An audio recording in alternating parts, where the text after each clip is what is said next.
हे कटलेले आहेत बघा आणि याची भाजी खूप सुंदर होते. बारीक चिरायचं, कांदे वगैरे टाकायचे बघा आणि आरोग्यासाठी खूप फायदे असतात बघा याचे. कोणी टमाटे वगैरे टाकून करतं. अगदी साधी सोपी असते. बारीक बारीक चिरून घ्यायचे, त्यात कांदे टाकायचे, लसूण टाकायचं, टमाटे पण टाकू शकता, कोथिंबीर, कढीपत्ता. खूप सुंदर होते आणि वर्षातनं काय जास्त वेळेस ही भाजी नसते बघा. कुठेही कोणत्याही सिटीमध्ये ना ही अगदी गावातली रानातली भाजी असते. ही याला कटेरले म्हणतात. आता बाकीच्या भाषेमध्ये माहीत नाही मला, पण मराठीमध्ये याला कटेरलेच म्हणतात. आरोग्यासाठी खूप फायदेशीर असते बघा ही भाजी. आणि कसं असतं हे अशी पिकून पण जातात बरं का. तुम्ही जर जास्त दिवस ठेवले ना तर असे पिवळे पडतात बघा. हे असे हे बघा, ही पिवळे पडतात बघा. कोणी कोणी ना पिकलेल्याची पण भाजी करतात, ती पण छान आहे. त्याच्यात ना लाल असे त्याचं जे बी असतं ना लाल असतं बघा.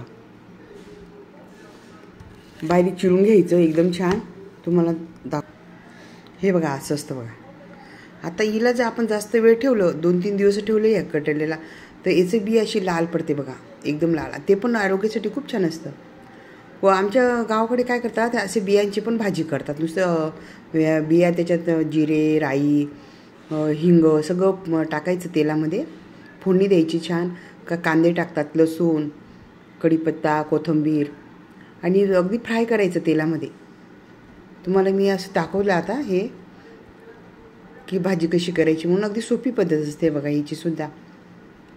आपण बटाट्याची वगैरे कशी भाजी करतो, त्याची साल वगैरे काढून वगैरे, तशीच याची पण करतात.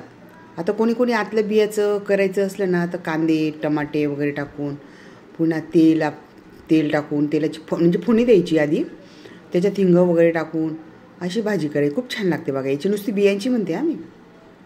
आणि जर आपल्याला जर आता आपण मार्केटमधून आणले ना लगेच, आणि ते काही असे पिकले असतात, ते बाजूला काढून ठेवायचे बघा आणि नुसते असे घ्यायचे बघा, असे त्याच्या बारीक छान फोडी करायच्या.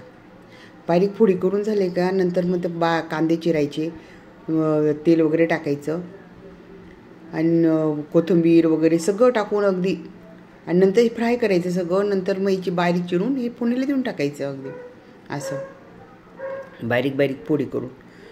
वर्षातनं काय 2-3 वेळेसच येतात हे. पावसाळा असतो ना या सीझनमध्ये, तेव्हाच मिळतात असं. आणि कुठे पण मिळत नाही, खूप कमी असं मार्केटमध्ये शोधून मिळतात ते. इतके आरोग्यासाठी फायदेशीर नाही, जेवढे तुम्ही सांगितले तेवढे कमीच पडणार आहेत बघा फायदे. म्हणतात ना आमच्या गावाकडचे जुनी लोक काय म्हणायचे की वर्षातनं 2-3 वेळेस ही भाजी खायला पाहिजे बघा. आणि असं रोज येत नाही ना मार्केटला, ते पण तुम्हाला शोधून आणावं लागेल. आता बॉम्बे वगैरे सारख्या याच्यात मिळतात, बाकीच्या मोठ्या सिटीमध्ये नाही मिळत. गुजरातला पण असे मिळतात, ते कुठे मिळतात ते पण. रानातली भाजी असतात, ते तोडून आणि थोडंसं अगदी टोपल्यात घेऊन बसतात ते लोक. आणि याला स्वच्छ धुवून घ्यायचं अगदी. आणि असे जे कच्चे असतात ना ते वेगळे काढायचे.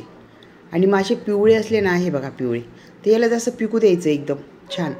असे पिकले का मग याच्यातली लाल बी असते, लाल बिया बाजूला करायच्या. लाल बिया बाजूला केल्या की आणि नंतर मग त्याच्यात तुम्ही कांदे, लसूण, जिरे, तेल वगैरे टाकून याची मस्त छान पहिले फोडणी द्यायची. फोडणीमध्ये नुसते बिया टाकायच्या बघा. आणि त्यात पाणी वगैरे टाकायचं नाही. आणि वरून चटणी वगैरे टाकून नंतर मग काय करायचं, झाकण ठेवायचं, 10 मिनटं ठेवायचे तसेच. इतकी सुंदर भाजी लागते याची, छान असेल. आरोग्यासाठी खूप फायदेशीर असते ही. तर याची पण अशी पिकलेल्याच्या बियांची पण भाजी करून बघायची तुम्ही. आणि नंतर मग याची अशी जे कच्चे असतात ना, हे बघा, हे अशी हिरवे घ्यायचे, याची भाजी वेगळी करायची बघा. याच्या काही बिया वगैरे काढायची गरज नाही अगदी. मी तुम्हाला भाजी पण करून दाखवणार आहे, पण आता मी हे कटरले असे दाखवले. आणि हे कसं करायचं याची रेसिपी अशी तुम्हाला सांगितली की असं केलं तरी आपल्याला एक आयडिया येते ना, की असं कोणी सांगितलं तर अशी याची भाजी अशी करायची असं. म्हणजे तुम्हाला करून दाखवली नाही असं काही, पण आता अशी करायची. तुम्हाला हे सगळं असं सांगितलं तरी तुम्हाला करता येतं बघा छान. अगदी सोपी पद्धत आहे बघा याची. बटाटे आपण कशी बारीक चिरून वगैरे करतो तशीच भाजी करायची आणि वाफेरू द्यायची. याच्यात पाणी वगैरे काही टाकायचं नाही बघा. कोणी काय करतं, शेंगदाण्याचं कूट पण टाकतं याच्यामध्ये. खूप प्रकार आहेत बरं का. म्हणजे कधी शेंगदाण्याचं कूट टाकायचं, आलटून पालटून करायची. कोणी खोबऱ्याचं किस, कांदे वगैरे असं सगळं टाकून करायचं बघा. ही एक 2 रेसिपी झाल्यानंतर मग काय करायचं, टमाटे बारीक हे चिरायचे एका साईडला, कटरल्याची बारीक फोडी ठेवायच्या. मग हे सगळं साहित्य काढून ठेवायचं आणि कांदा बारीक चिरून ठेवायचा, लसूण, कोथिंबीर, कढीपत्ता हे सगळं तुम्ही एका प्लेटमध्ये ठेवायचं सगळं थोडं थोडं काढून. आणि नंतर काय करायचं, मग तेलाची फोडणी द्यायची आणि फोडणीमध्ये सगळं जिरं, राई, हिंग सगळं टाकायचं आणि याच्या फोडी टाकायच्या. याच्या फोडी वाफ होऊ द्यायची चांगली छान. मग ते शिजलं का अगदी पटकन शिजणारं असतं बघा हे फळ. आणि म्हणजे ते शिजल्यावर काय करायचं, नंतर मग तुम्हाला शेंगदाणे टाकायचे तर शेंगदाणे टाकायचे, मग खोबरं नाही टाकायचं बघा. ही एक रेसिपी झाली. नंतर मग काय करायचं, तुम्हाला नंतर अजून करायचं असलं तर मग खोबरं टाकून करायचं. नंतर मग अजून काही दुसऱ्यांदा करायचं असलं तर खोबरं काही टाकायचं, खोबरं नाही टाकायचं, शेंगदाणे काही टाकायचे नाही.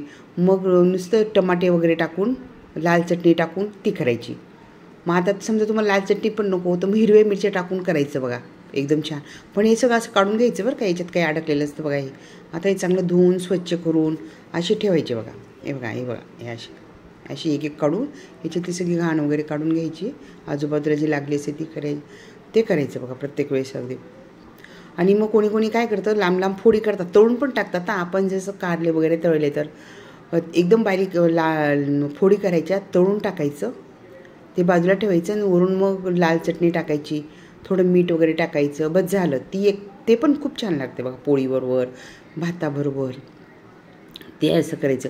आणि कोणी कोणी काय करतं की आता जर आपल्याला असं काही नाही, 2-2 अशा फोडी करायच्या छान. मग अशा मोठ्या मोठ्या 2 फोडी करायच्या आणि त्या वाफेवर करायच्या बघा. वाफ येऊ द्यायची, चाळणीत ठेवायचं, वाफ येऊ द्यायची आणि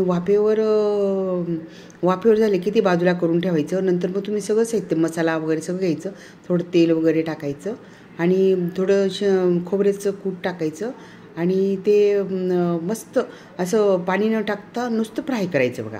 ते पण छान लागतं अगदी. आणि तुम्हाला जर पाणी टाकून पण करायचं असेल समजा मसाल्याची, तर हे असं बारीक बारीक फोडी करायच्या, मसाल्याचं करायचं अगदी. आणि थोडं त्याच्यात डाळीचं पीठ टाकायचं बघा. याला डाळीचं असं पीठ टाकायचं आणि थोडंसं रस्सा असं एखादी ग्लास टाकून ती करायची आणि ती भाताबरोबर छान लागते बघा. ती पण म्हणजे याचे तसे तुम्ही 5-6 प्रकार सहज करू शकता या कटरल्याची भाजीचे. इतकी सुंदर. वर्षातनं जास्त येत नाही आहे, वर्षातनं फक्त 3-4 असं वेळेस दिसणार तुम्हाला अगदी. आणि हे खूप महाग असतात बरं का. आता हे 400 रुपये किलो आहेत बघा, 400 रुपये किलो. म्हणजे हे तुम्हाला 80-90 येतात, कोणी कोणी 100. ज्याला काही माहीत नसलं ना तर 150 रुपये पण पाव देतात ते आपल्याला अगदी. असं असतं. असं मोठे गुजरातमध्ये तर 600 रुपये किलो चालले ते आता सध्या. पण काही काही ठिकाणी कसं करतात, गावाकडे वगैरे येतात ना, तिथल्या तिथे विकतात ते लोक. तिथे सुद्धा 300, 350, 40 रुपये किलो. ही जर भाजी असते ना, ही महागच असते बघा. म्हणून म्हणतात ना, वर्षातनं खूप कमी वेळात येते ही आणि ही खायलाच पाहिजे. आरोग्यासाठी याचे बरेच आजार नाहीसे होतात तुम्ही जर खाल्ले तर अगदी. पोटाचे विकार तर जातातच या भाजीने अगदी. तुम्ही नेहमी जर खाण्यात आले तुमचे तर खूप चांगली असते बघा आणि आवडून खातात. तर आपण जर व्यवस्थित केली ना हिला छान तर खूप सुंदर लागते आणि काही जास्त वेळ लागत नाही या भाजीला. म्हणून वर्षातनं 2-3 वेळेस, जुने लोक म्हणायचे की 2-3 वेळेस वर्षातनं तुम्ही नक्की खा, आवर्जून खा.